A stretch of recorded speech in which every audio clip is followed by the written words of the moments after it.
All right, and there we Oh my are. gosh, See? you made it. You made it. You were able to get all of this expensive, partially borrowed equipment to work again. Hello. And yes, that's why we're late, because the equipment was being recalcitrant.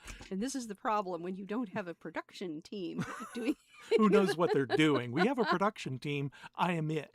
I'm But the talent. I she's the stay talent. uninvolved in all of this because I wouldn't be able to do this without my own darling Bill, because he is just so wonderful and Well, so anyway, perfect. welcome to Agatha Christie They Watched. I'm Bill Peschel. And I'm Teresa Peschel, and I'm the talent. That's but right. not the IT department. That's right. Now, let me just do a little public service message first. First of all, in our discussion of the latest Agatha Christie adaptation on our schedule, we are going to be spoiling. And we're up to episode 18, which just shocked episodes. me. We're episode 18. And I'm going to also add, because you don't know about this, I'm going to declare that all our clips we're using here are fair use. They are used for the purpose of review and commentary under the terms of fair use. All footage, music, and images used belong to their respective owners. And I'm doing this because you don't know this, dear. AI is being used heavily on YouTube to watch what we're doing in real time, because you actually saw this. We were actually getting pinged as you start showing a few frames from like the Russian Roger Ackroyd. They're saying, oh, this is copyrighted. This is copyrighted.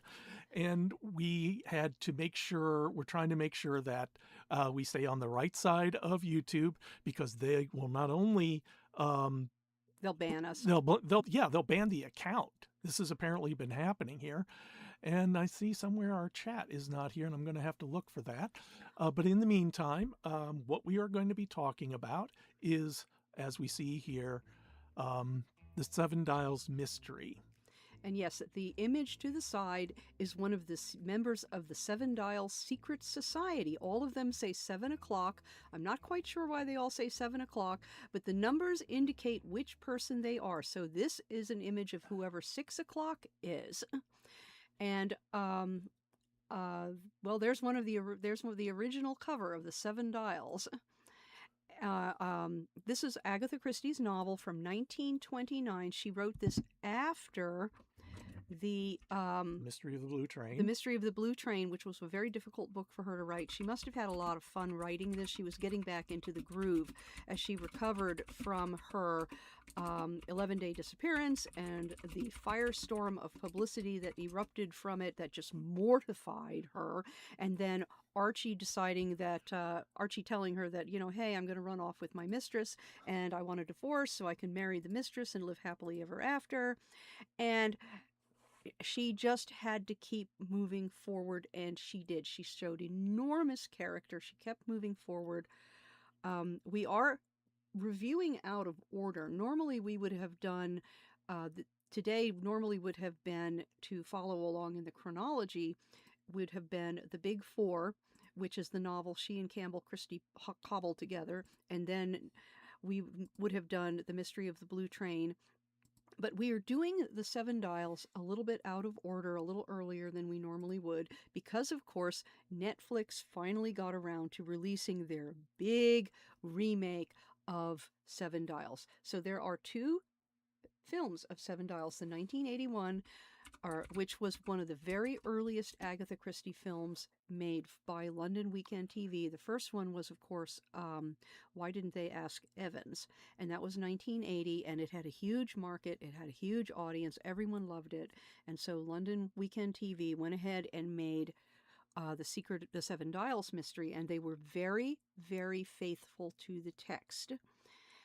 So do you have something else to say about what kind of a novel this is? Because this is, or do you want me to just go into my... Well, actually what I'm trying to figure out is why we're getting a blank background here when we go to full screen. So we may just end up see, it pops in all right here on this screen. So you'll have to bear with us, folks. We may just stay here because at least you can still see us.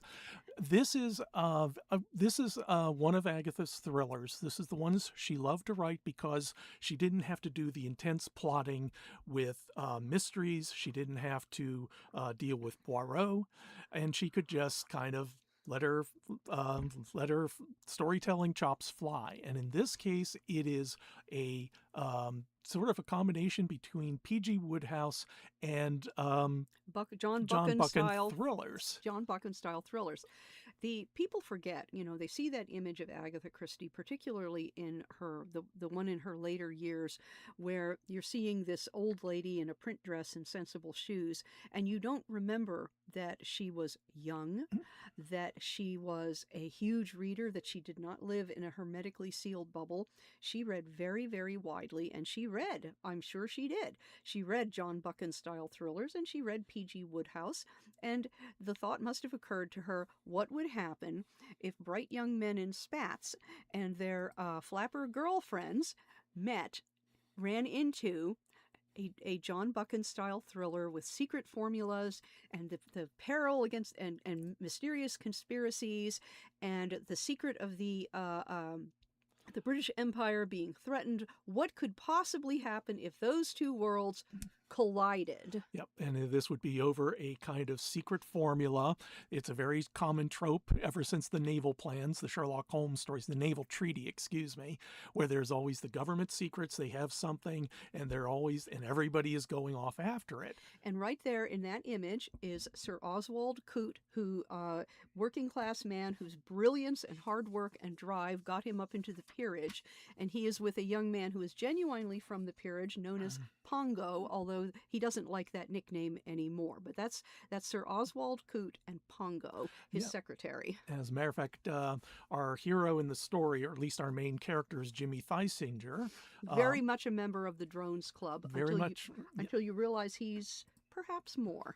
Yep, and he's played by James Warwick, who I think, now where did Agatha Christie, Hour, and Secret Adversary before this? I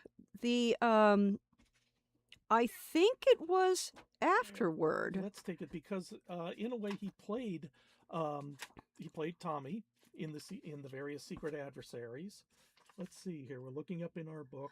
1983 was the Secret Adversary, and that was all the Agatha Christie Hour, not Agatha Christie Hour, Partners in Crime. Yes, that's right. So James Warwick did so well because he was also in the 1980. Why didn't they ask Evans? And he was there with I'm blanking out, Francesca Annis. Mm-hmm. And Francesca's not anywhere in the Seven Dials, but she could have made an admirable bundle.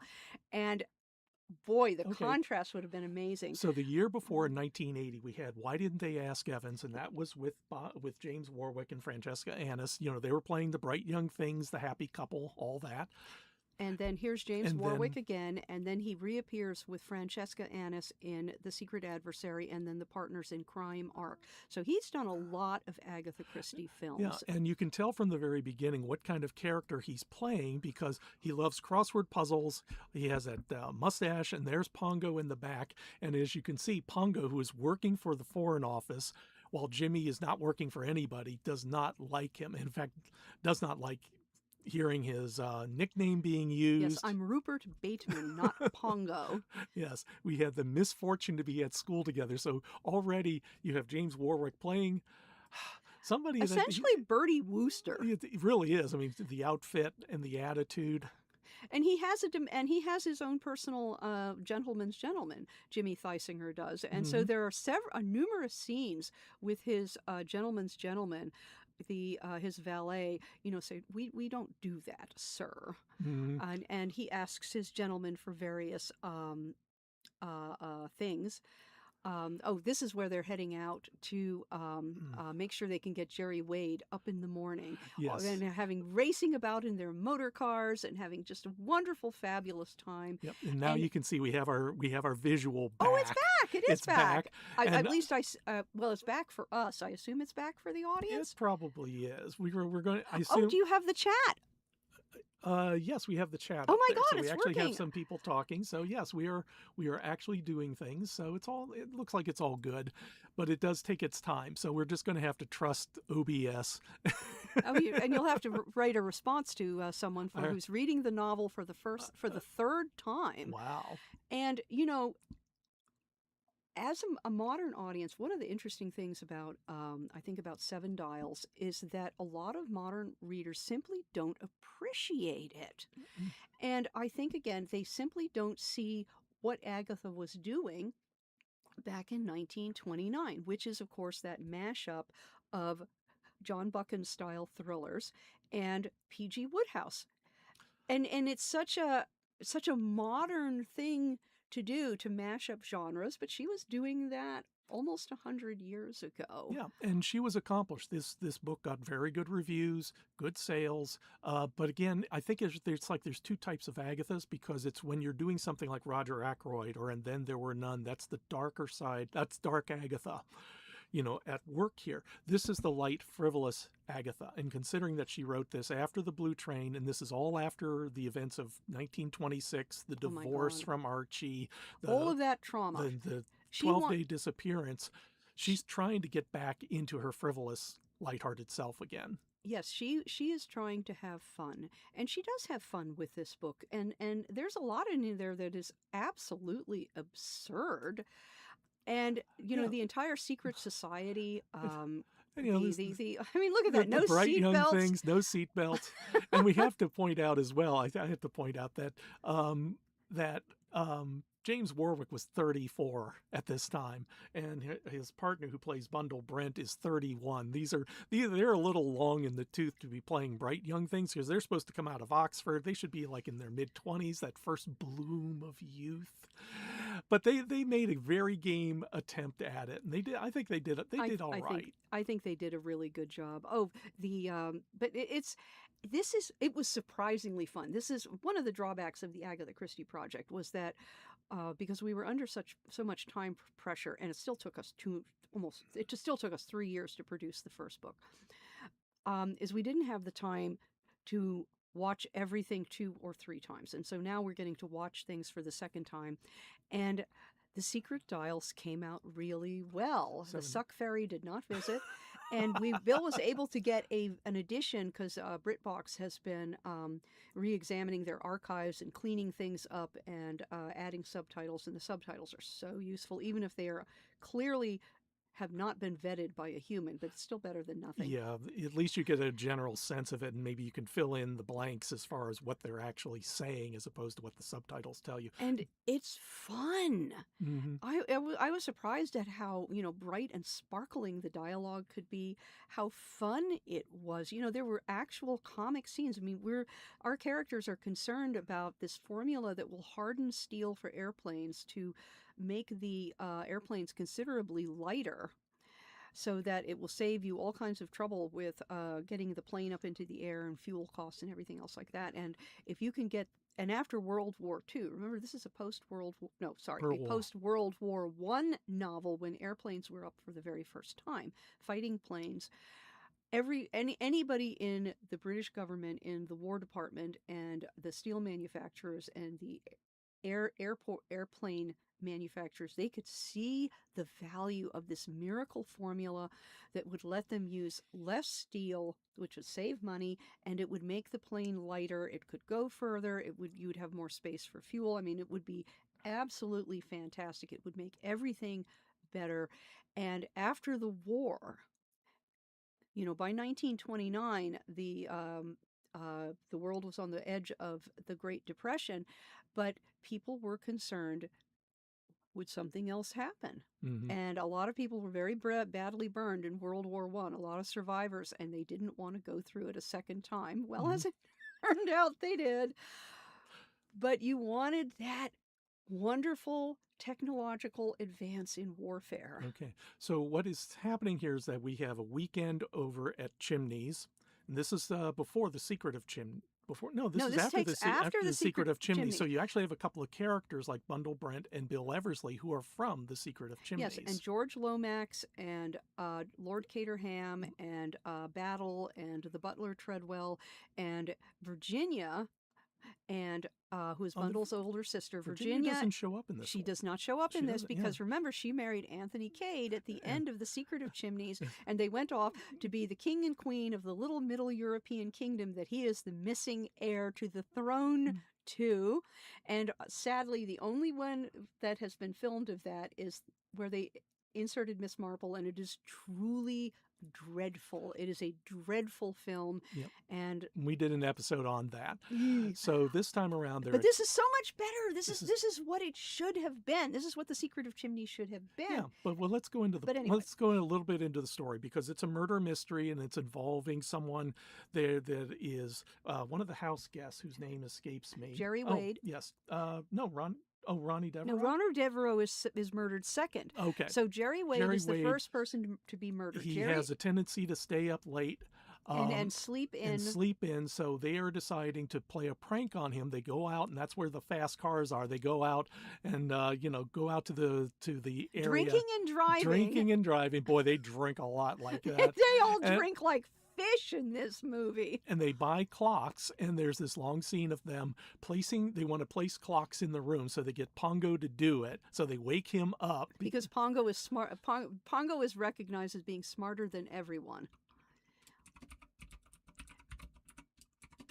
Yeah, and so they have this long scene in which they move 8 clocks into the room, and then he still doesn't wake up the next day, and they go to check on him, and they find he's dead. No, they don't go to check on them. Yeah. What happens is they're down there eating breakfast at 6 a.m, thinking, where the heck is... No, it was noon. No. They stayed up, and they didn't go up there until it wasn't until noon. They didn't go. No, that clock to me looked like it said 6 a.m. They were all complaining about how early they were up. Well, the subtitle said 12, so maybe... Well, the clock on the wall said 6.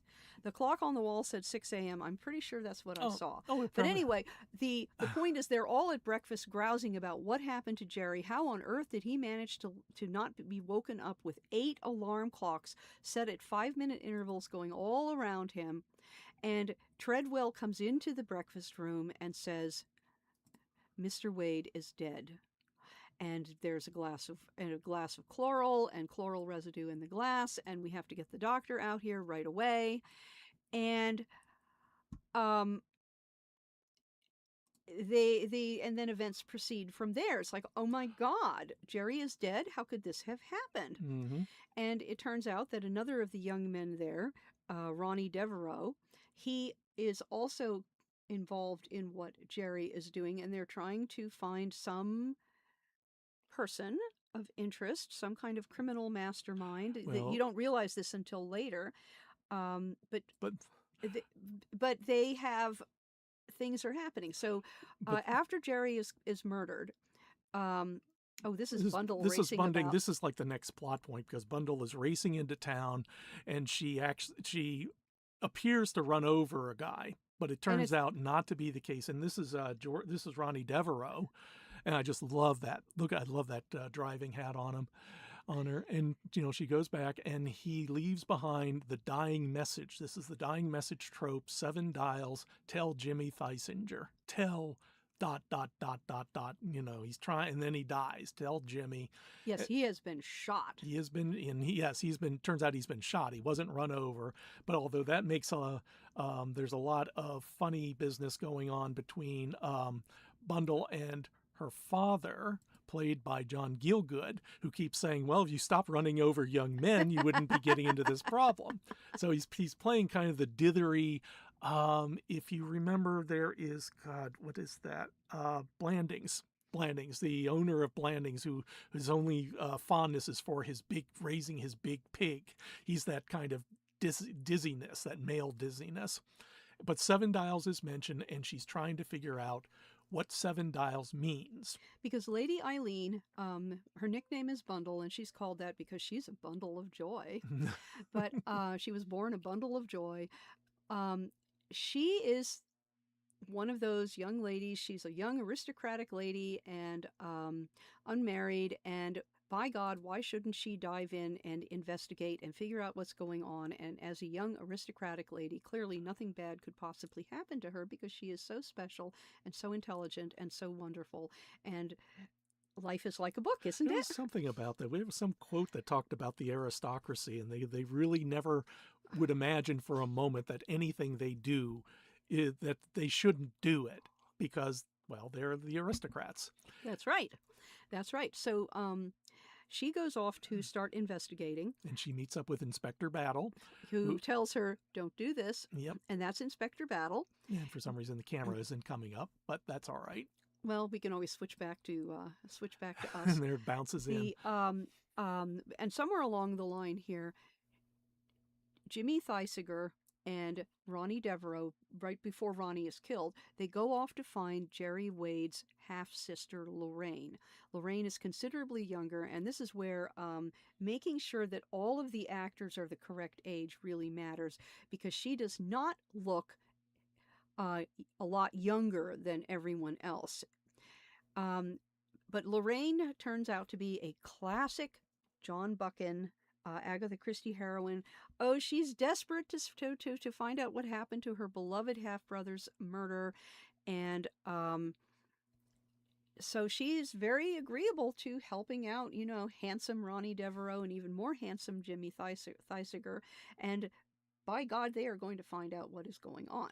So you have our two young ladies, you have Bundle and Lorraine, and you have, and then Ronnie Devereaux gets shot. And then you have our two gentlemen, Jimmy Theisiger, who has a really nice pied-à-terre in London. Really, really nice.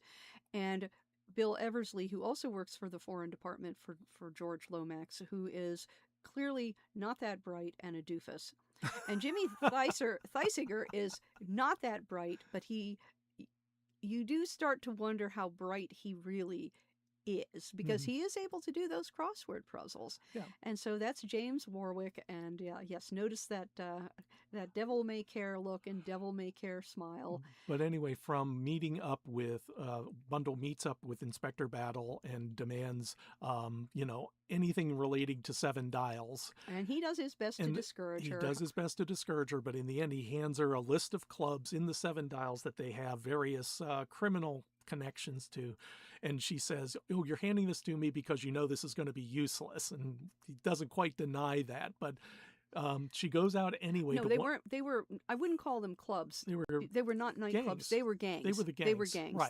They were various criminal gangs, and what a long list Inspector Battle had. And they focus on one particular club, and that's where she fortunately meets Alfred, who was the footman. Yes, a footman at Chimneys. And Alfred is now working the door at this club, and she enlists his help in searching the place. And you see why Alfred was hired away from Chimneys for an absurd amount of money. He was given an absurd amount of money, and you understand why he went. And you see why he would be hired as a doorman for a nightclub, because look how tall he is. Look how big he is. He has kind of a looming presence. You're going to be afraid of him. But Bundle's not afraid of him because he's just one of the footmen from Chimneys, and she knows him quite well. And she threatens with exposing him in some vague way, blackmailing him into helping her. And that's where they start finding, she hides in a closet, and that's when she sees the meeting of the Seven Dials gang, and she notices that one of them, the woman on your left, has a mole on her shoulder, and it turns out that ends up a clue, becomes a clue, and it all kind of, the last act takes place at Chimneys, was it? Or no, it was at another mansion. We were at another mansion, and that's where the formula gets stolen. And Lorraine shows up at the right moment to have the formula thrown out the window to her. Inspector Battle is there. He is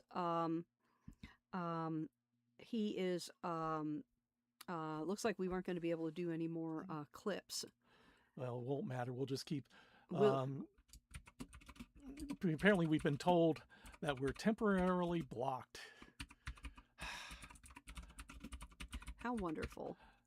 How wonderful. I mean, people put entire movies up on YouTube and nothing happens to them whatsoever, but us showing a clip from a movie that is 45 years old is well, punished. It's still being fair use here. So, well, we'll just keep on broadcasting, and maybe you can see us later. Yeah, how would you know if we're blocked? Are you hearing us? Yeah, we don't know that either. So anyway. But anyway, they go off to the where they're going to discuss the secret formula, and Lorraine, in the middle of the night, Bill Eversley and Jimmy Theisinger make arrangements to watch over the night, and they are. Bundle is sneaking around. She's asked to stay out of it. Lorraine is asked to stay out of it, but she shows up at 2 a.m.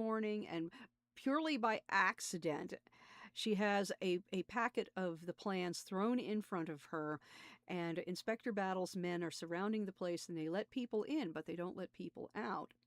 And then there's this critical moment with Jimmy Theisinger. There's this critical moment with Jimmy Theisinger that she is going to use this trope again. Agatha, I mean, she's going to use this trope again in Death on the Nile. So she would reuse ideas. And it's really very clever. And it isn't until Inspector Battle reveals all when he does the Poirot at the end that you realize, oh. And of course, when people read Seven Dials in 1929, they didn't know she was going to write Death on the Nile, like 6 or 8 years Even later. she didn't know. She didn't know. And yet she used that idea again.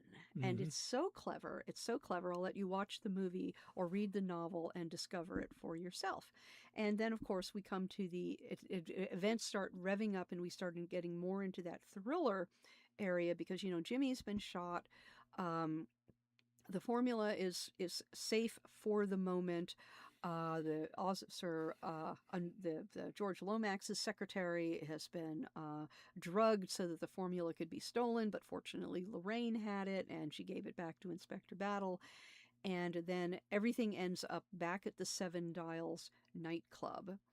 And Bill Eversley, leading up to it, he goes to confront he goes to ask Jimmy Theisinger for, advice, information, and then he and everybody ends up at the Seven Dials nightclub, and that's when Lady Eileen, or when Bundle, I should stick with the same name because that's the one they use. That's when Bundle discovers she was not really very smart. She isn't nearly as smart as she thinks she is, and everything she thought was wrong. And that's where I think it's one of the geniuses of Agatha Christie is, she did this mashup of Wodehouse and thrillers. And you've read your Wodehouse, and Bertie Wooster, he's not as smart as he thinks he is. Yeah. And that's exactly what happens to Bundle. She discovers she's not as smart as she thinks she is. She's been taken in by the villain, hook, line, and sinker, completely fooled. And suddenly now it's real. It's not a game anymore, even though two people have already been shot and somebody else has been seriously drugged. Suddenly it's not a game anymore. Her life is at stake. And then she keeps discovering, as Agatha twists the plot and twists the plot and twists the plot, that everything she thought she knew was wrong. And it occurs to me as we were talking that the solution, the reason why Jimmy was confronted was because what's his name? Bill Eversley. Yeah, Bill. Bill received a letter from the lawyer. It's like Agatha had to figure her way out of it. And he gets a letter. And this is actually something she took from Roger Ackroyd. Yes, there was a letter sent. Ronnie Devereaux had written a letter to Ronnie Devereaux wrote a letter to his lawyers that said, within 2 weeks of my death, you need to send this to Bill Eversley. Mm-hmm. And Bill Eversley got the letter, and it turns out that Bill Eversley isn't as dumb a doofus as he looks, that he knew what he was walking into. And he still went ahead and did it because it had to be done. Yeah, and it leads to the conclusion. So everything up to this point is kind of irrelevant to this. They didn't solve the case so much. It just happened at the last minute. This is kind of like a rule of writing in a way. A rule: you use coincidences to get people into trouble, and but never coincidences to get them out of trouble. But Agatha, I guess, couldn't figure out the end. So essentially, it was. It was a Hail Mary. It was a Deus Ex Machina. Well, but it still works because the Bill Eversley, if I remember correctly, they were starting to suspect They were suspecting Jimmy. him. They were Yeah. starting to suspect Jimmy, and Yeah. and one of the reasons why you would suspect Jimmy, and there's a conversation early on with Bundle and her father, Lord Caterham, who is Jimmy Theisiger. He's a man about town. He's Mhm. well off. But he has no visible means of support. They're talking about his family, and Lord Caterham and Bundle do not know who his people are. They do not know where he comes from, and that's kind of important. Yeah. And I'm speaking exclusively of the movie here. It is possible that the book they go into more detail, but in the movie they don't know who his antecedents are. They don't know his relatives. They don't know his family background. They don't know where his money comes from. And when you see the scenes with his pied a terre with the butler, like when he asks his, not his butler, sorry, when he asks his valet to go ahead and get him a buy me a gun. I mean, what a beautiful, amazing place. And the how does Jimmy Theisiger afford all of this? And it's entirely possible that since his name shows up on occasion, that Inspector Battle is already suspicious, because where does this money to pay for this come from? Mhm. And in the end, of course, you discover who the real villain is, and you discover that Lorraine is perhaps not as dedicated to her half-brother as she claims, and that Superintendent Battle is not nearly as dumb and stolid and solidly bourgeois middle-class policeman as you think he is. So this is So it's Agatha. all turned around and around and around. Yeah. Yeah. And that's what Christie does best, is to take what you think is acceptable and turn it on its head. You know, the solution to Roger Ackroyd, as you know, is dependent upon fooling you into thinking that that person couldn't possibly have done it because of the position that he holds. And it's the same thing that, like with Secret Adversary, where you have people in government positions. And this is when it was brand new to have somebody in a government position be the bad guy. Now it's expected.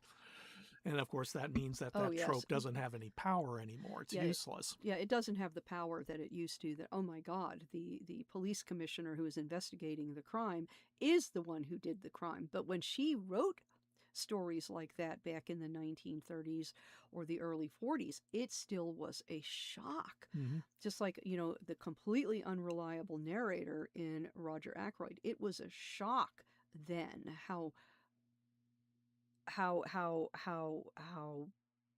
for an audience. It's still a shock for an audience today that doesn't go into it knowing it, but it isn't as much of a shock because you see it all the time. Mm-hmm. She really was, Agatha Christie really was a pioneer Mm-hmm. in her writing, and she just isn't given enough credit for that. Mm-hmm. But I think we've covered pretty much everything. Can you have anything else to add? Really, it's interesting. You can find it everywhere. It's available on Amazon Prime and some of the other streaming channels, Britbox especially, and Or you can go down to your library. You can order through the interlibrary loan. It is entirely possible. In fact, I think that's where we got our original copy. Our first was the International subtitles. Library loan. But if you go to Britbox, it'll have subtitles as well.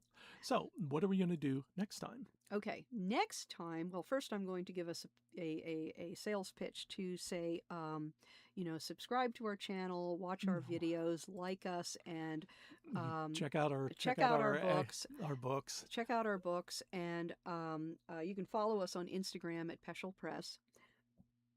But next week, the reason why we are out of sequence, next week we are going to be watching the Netflix version of Seven Dials. And I'm going to go into this knowing that they will have made changes. They will have Helena Bonham Carter, who's always a plus. Playing Lady Caterham. Yes, Lady Caterham, and that's a change right there because Lady Caterham is dead in the novel. Yep. There is no Lady Caterham, so already we are starting with a major change. Yes, Lord Catherham is dead. So it's now I Lady get- I- Catherham. Oh no, I actually looked this up. Oh, As you a matter did? of fact, do not say on Google AI what role does Helena Bonham Carter play, because Google will not only tell you what part she plays, they'll spoil the ending for you. I now know the ending for it. Oh my And God. I am not happy with that. I would like to have not known that going Well, maybe by in. next week you'll have forgotten, because sometimes No, sometimes your I'm memory is not. like a sieve. Sometimes it is. So let's hope that you will forget. But But we're going to watch that next week, Wednesday, and then Thursday morning. Lady Eileen, would you do me the great honor of allowing me to... Jerry, wait, do you... Wait! The modern version. All I can say right now is that books are not movies, films are not novels, and sometimes you do have to make changes to bring it into the new world, but we'll see how well it works. yeah, And I don't we'll know. find out. Maybe we'll just record this as not a live stream, so that if we put it up there and they block us, we can argue with them and get the whole thing. Because I really don't want you to show up here for a live stream and just get 10 minutes in and find out and they stop you, which is really stupid. But this is the YouTube environment we're living in. This is the world we live in. Maybe just stills. If we just do stills. Yeah, we could. We could do that. Yeah, we could do that. stills. If we just do stills, okay, then there's nothing for them to get their knickers in a twist over. Okay. So let's just do stills. All right, that sounds good. That saves me a lot of work as well. Because remember, Bill is the entire IT department and production crew. Yep. Darn. So- Although I would have liked this otherwise. But anyway, thank you so much. When you see this, like, share, and subscribe. Yes, follow And us on Instagram to keep up with keep us your fingers day crossed. day to day, and we'll see you next week for the Netflix secret or Seven Dials mystery. Yep. So thanks for joining us. Okay. And Bye-bye. bye-bye.